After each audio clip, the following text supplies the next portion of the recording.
ओम गणेशाय नमः।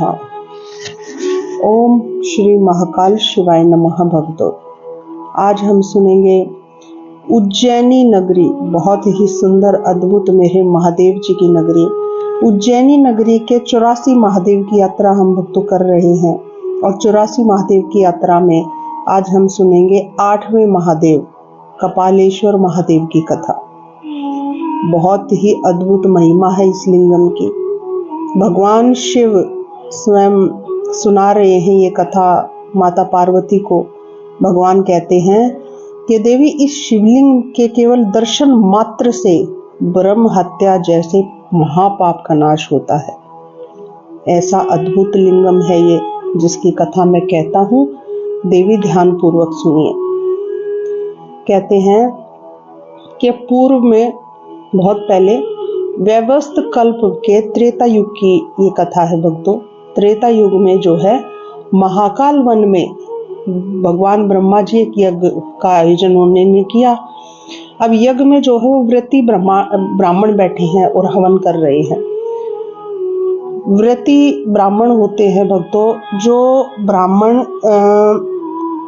कर्म कांड करने वाले होते हैं, जैसे यज्ञ हवन, घरों में जो पूजाएं होती हैं, जो अभिषेक होते हैं, जो ब्राह्मण के कार्य होते हैं, जिनमें कि वो ब्राह्मण दक्षिणा लेकर के ये सारे कार्य करते हैं, उनको व्रती ब्राह्मण कहते हैं। तो व्रती ब्राह्मण बैठे हवन कर रहे हैं। तभी वहाँ पर भगवान शिव कहते हैं कि मैंने जो है कपालिक वेश धारण किया और मैं यज्ञ में जा पहुंचा।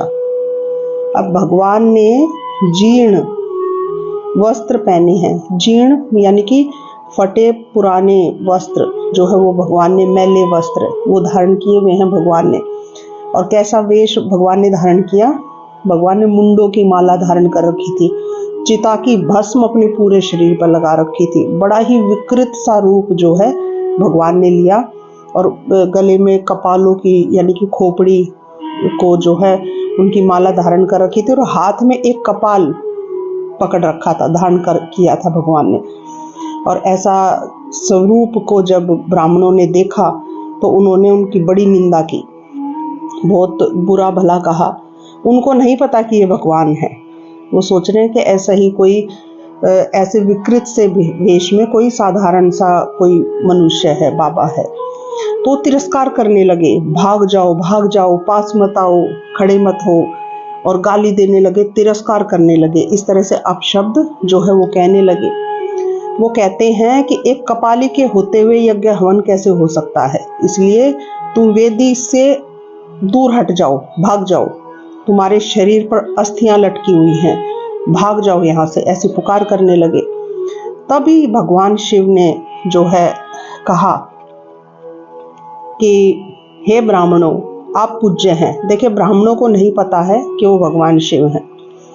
तो वो कहते हैं कि हे ब्राह्मणों, आप पूज्य हैं, परंतु मैंने कपालिक व्रत लिया है, तभी ये कपाल और भस्म मैंने धारण की है। इस पृथ्वी पर भ्रमण करता रहता हूँ मैं, और मैं भगवान महादेव की आराधना करता हूँ। आप परम ज्ञानी और दयावान हैं। शास्त्र भी ऐसा कहते हैं कि ब्राह्मण तो सबके मित्र होते हैं, तो आप मुझ पर दया कीजिए।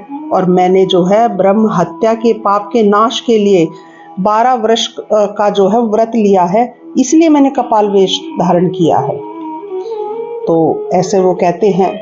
पर यह व्रत जो है, आगे कहते हैं भगवान कि यह व्रत ब्रह्म हत्या के पाप से मुक्ति दिलाने हेतु इस लोक में प्रसिद्ध है, अतः मैंने प्रायश्चित के लिए ये रूप धारण किया है। अतः मैं बाद में जो है शुद्ध होकर के आपकी संगति का लाभ अवश्य पाऊंगा। तो ब्राह्मण कहते हैं, अरे अधम, तुम पापी हो। क्या तुम नहीं जानते कि कपालधारी महादेव दक्ष यज्ञ में भी नहीं बुलाए गए थे? तुम तो फिर भी साधारण मनुष्य हो।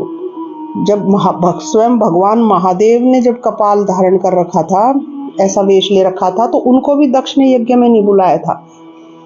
उस यज्ञ में सभी आमंत्रित थे, यक्ष, गंधर्व, नाग, मनुष्य, देवी देवता, पशु पक्षी, सभी जो है सृष्टि में से सब, किंतु सिर्फ एक महादेव ऐसे थे जिनको आमंत्रित नहीं किया गया था, दक्ष ने नहीं बुलाया था यज्ञ में। तो ब्राह्मण कहते हैं, अरे पापी, तुम ब्रह्म हत्यारे हो, चले जाओ यहाँ से।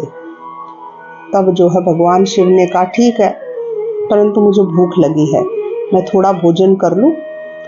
इतना ही उन्होंने कहा था कि इतना सुनते ही वो ब्राह्मण क्रोध में आकर के लाठी, पत्थर, लात, घुसों से, हाथों से मारने लगे, सभी पीटने लगे। तभी भगवान ने हंसते हुए वेदी पर जो हाथ में कपाल ले रखा था वो कपाल फेंक दिया और अंतर्ध्यान हो गए वहां से। अब जैसे ही अंतर्ध्यान हुए वहां से, तो सभी जो है बहुत ही हैरान रह गए। उनको ये लगा कि ओहो, हमारी तो पूजा नष्ट हो गई है, कपाल फेंक दिया वेदी पर। उन लोगों ने, ब्राह्मणों ने क्या किया, कपाल को उठाया और दूसरी तरफ फेंक दिया। और जैसे ही कपाल को उठा के दूसरी तरफ फेंका, उस एक कपाल के 2 कपाल बन गए। अब उन दोनों कपालों को फेंका, 2 से 4, अब 4 से 8, इस तरह से करके 100,000 लाखों कपालों का ढेर लग गया वहां पे। वो फेंकते गए और वो दुगने हो करके कपालों का ढेर लग गया। इसको देखकर वो और ज्यादा हैरान हो गए। अब वो सोचने लगे, उन्होंने अपनी शुद्ध बुद्धि करके जब शांत होके सोचा कि ये कोई साधारण व्यक्ति नहीं हो सकता है, नहीं तो ऐसा नहीं होता, हो ना हो ये स्वयं महादेव ही थे। तभी ब्राह्मणों ने जो है बहुत सारे स्त्रोतों से माफी मांगते हुए भगवान की स्तुति की, उनको मनाया। बहुत समय लगा।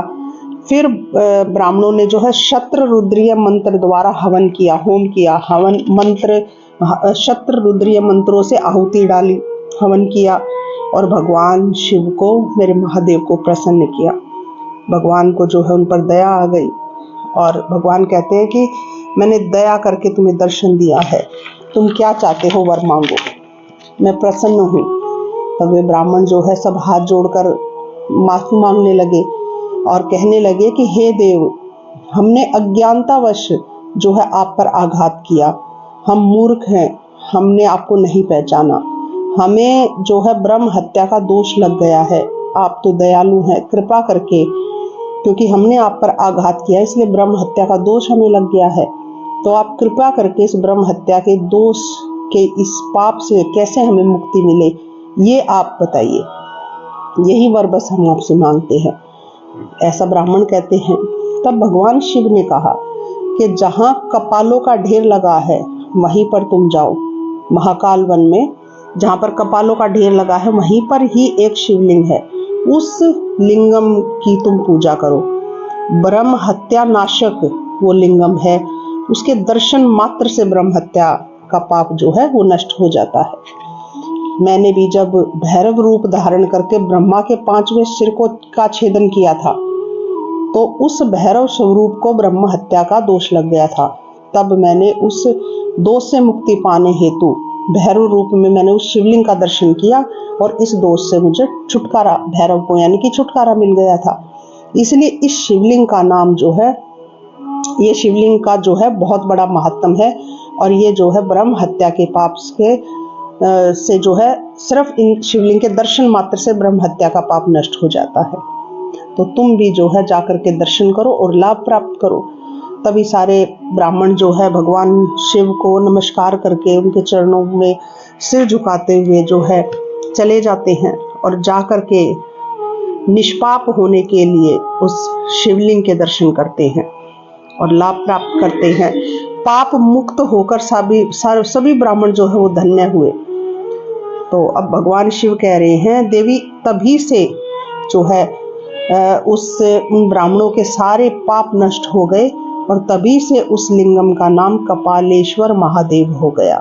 तो हे देवी, जो घोर ब्रह्म हत्या का पाप इस लिंगम के दर्शन मात्र से नष्ट हो जाता है, तो अगर देखिए, अगर कोई प्रसन्न मन से इस लिंगम की, इस शिवलिंग की, कपालेश्वर महादेव की अगर कोई प्रसन्न चित्त से अगर सेवा अर्चना कर ले, पूजा कर ले, तो वो तो क्या नहीं पा सकता, क्या क्या मिल सकता है उसको। भक्तों देखिए, ध्यान पूर्वक सुनिएगा। दीर्घ आयु, धन, वैभव, मान, प्रतिष्ठा, आरोग्य और निर्वैर स्थिति को प्राप्त कर लेता है। निर्वैर यानी कि उसका कोई दुश्मन नहीं रहता है। आरोग्य यानी कि उसके शरीर में कोई बीमारी नहीं रहती है, स्वस्थ होता है वो। भगवान कह रहे हैं कि देवी घोर पापी भी अगर पूजन कर ले, करके पश्चाताप कर ले, तो वो मेरे गण आदि के पद को प्राप्त कर लेता है। तो इतना महात्म है भक्तों इस शिवलिंग का। जो 1 वर्ष तक इस शिवलिंग का दर्शन कर ले वो मेरे लोक को यानी कि शिवलोक को प्राप्त कर लेता है। तो भक्तों ये है, ऐसा भगवान शिव स्वयं माता पार्वती को, जगत जननी माँ भगवती देवी को बता रहे हैं, इस कथा को सुना रहे हैं और उनके मुख से ही जो है ये कथा प्रवाह होती है, 84 महादेव की कथा। तो बने रहिएगा इस यात्रा में, बहुत ही अद्भुत जो है इन कथाओं की का महत्व है और भगवान शिव आप सबका कल्याण करें। बस मेरी ये प्रार्थना है कि आप ज़्यादा से ज़्यादा इन कथाओं को लाइक करें, शेयर करें, कमेंट करें और ओम नमः शिवाय कमेंट बॉक्स में अवश्य लिखें। ओम महाकाल शिवाय नमः भक्तों।